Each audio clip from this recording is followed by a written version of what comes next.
This case begins on August 19th, 2017. Then, 22-year-old Savanna LaFontaine-Greywind started her day like she always did, taking care of others before she took care of herself. Now, she lives with her parents, Joe and Norberta Greywind. Her mother's maiden name was LaFontaine, and her 3 younger siblings who she basically helped raise.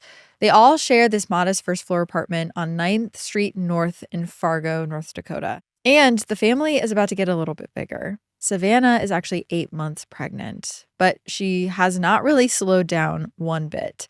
Today is Saturday, which means Savanna has the day off from work, so she offers to give her younger siblings rides to work. She drops her sister off, and then she returns home to drive her 16-year-old brother to his summer job. And that afternoon, Savanna also was exchanging some texts with her boyfriend, who's also the father of her baby, Ashton Matheny. She's looking forward to seeing him the next day because they're going to have a baby shower. But at around 1:15 p.m., a surprise visitor calls for Savanna through the open door of her family's apartment. It's her neighbor, her upstairs neighbor, 38-year-old Brooke Cruz. She lives on the 3rd floor of this building. They don't really know each other that well. They've met a couple of times just because of the proximity that they're in. But it seems like Savanna didn't find it strange when Brooke says that she's sewing a dress and was even going to offer Savanna $20 to come upstairs and model it for her. Savanna tells her sure, she'll be up in just a minute. Then she orders a pizza to come to the house, and she tells her dad to look out for it. She's just going to be gone for a few minutes. At 1:24 p.m., Savanna walks upstairs from her family's place to Brooke Cruz's apartment to model that dress, but an hour later, she's still not back. And her parents are starting to get a little bit worried. They start calling her, they start texting her, but there's no reply. And this is really not like Savanna, so they start getting a bad feeling. Let me talk a little bit more about Savanna and her family. Savanna Marie LaFontaine-Greywind was born on August 9th, 1995 on the Turtle Mountain Reservation in Belcourt, North Dakota. This was a pretty significant place for her mother, Norberta, who is a member of the Turtle Mountain Band of Chippewa. Meanwhile, her dad, Joe, grew up about 100 miles away as a member of the Spirit Lake Nation of North Dakota. It's an indigenous American community that comprises of 2 bands of the Eastern Dakota people. As is tradition, Savanna inherited her father's tribal nationality at birth, becoming a member of the Spirit Lake Nation. Now, the family lived in Belcourt, where jobs were pretty scarce, so they ended up moving south to Fargo, where Savanna lived until she was around 10 years old. That was a pretty big change for the family, as I'm sure you guys can imagine. They went from a community that was 94% indigenous to one where fewer than 2% of the residents were indigenous. And eventually, in 2005, the Greywinds moved to the Spirit Lake Reservation where her dad was from. The family settled in Tokyo, a community of less than 300 people, and they remained there through Savanna's teenage years. Both of her parents worked long hours in manufacturing, so Savanna had to step up and started caring for her younger siblings after school. Norberta and Joe really appreciated their oldest daughter's help, and they gave her a lot of flexibility when it came to her free time. Though it was a little bit of a different story when there were boys involved. When she started referring to this guy in her class named Ashton Matheny as her boyfriend, Joe and Norberta were really wary. Ashton was a fellow member of the Spirit Lake Nation, but her parents noted that his life was a lot different than Savanna's. His parents were divorced, and he kind of bounced around between his father's house on the reservation and his mom's place, which was 95 miles away in Grand Forks, North Dakota. Plus, Ashton was described as being a little bit of a dreamer. He would release rap music on SoundCloud, and he hustled for gigs at local venues. Now, the Greywinds really wanted to make sure that Savanna got good grades and completed her education, so they wouldn't really let her see Ashton outside of school. They just didn't think he was necessarily the best influence. But that, in some ways, made them fall a little bit harder for each other. When Savanna graduated from high school in 2013, they continued dating as they were figuring out the next steps of their lives. Savanna decided she was going to work in healthcare. She got her certified nursing assistant certificate, and she began working at an elder care facility called Eventide in Devils Lake, North Dakota. It was about a 20-minute drive away. Now, in early 2017, Savanna learned that she was pregnant with Ashton's child. And at this point, he was living in Minneapolis, which was about 6 hours away.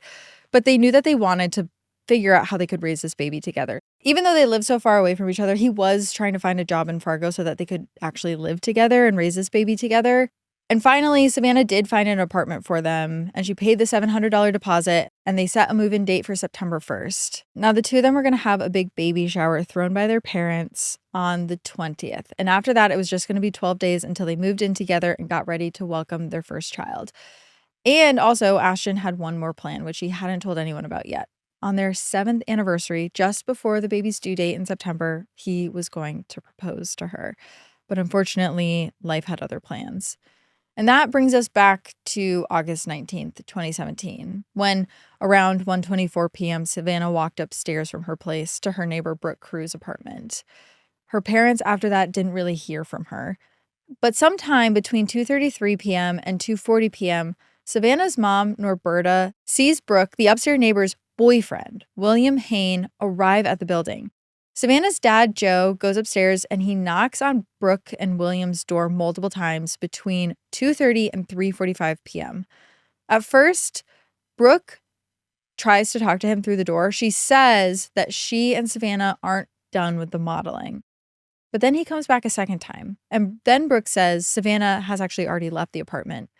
But by 3:45 p.m., Savanna is still not home. So Joe goes and knocks on the door again, and he asks if he can come in to see for himself whether or not Savanna is in there. And Brooke says no. And then she starts kind of acting like she's afraid of Joe, like he's going to do something. So at 4:30 p.m., 3 hours after she last saw her daughter, Norberta, who at this point is really starting to feel like something's not right, decides that it's time to call 911 and report her daughter missing.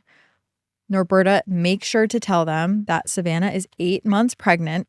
There's not really any chance that she would have left home without her wallet or her car, which is still there. And she was also in contact with her family through text messages most of the day. And also, on top of that, she had just ordered a pizza that was being delivered to the apartment. So clearly, she had thought she was going to be back relatively quickly. And at this point, Norberta also contacts Ashton, Savanna's boyfriend, to ask if he has heard from her. And he says that they last texted at 1:24 p.m., about the same time as the last text to her family, which was also around the same time that she went upstairs. So when he hears that she's missing, Ashton starts looking for a way to get to Fargo. Remember, he's like 6 hours away. Meanwhile, the 911 dispatcher requests an officer to head to Savanna's address.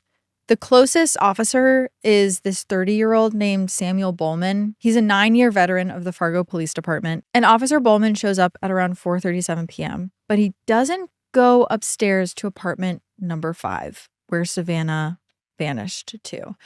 Instead, he spends about 20 minutes questioning Savanna's family downstairs in their apartment.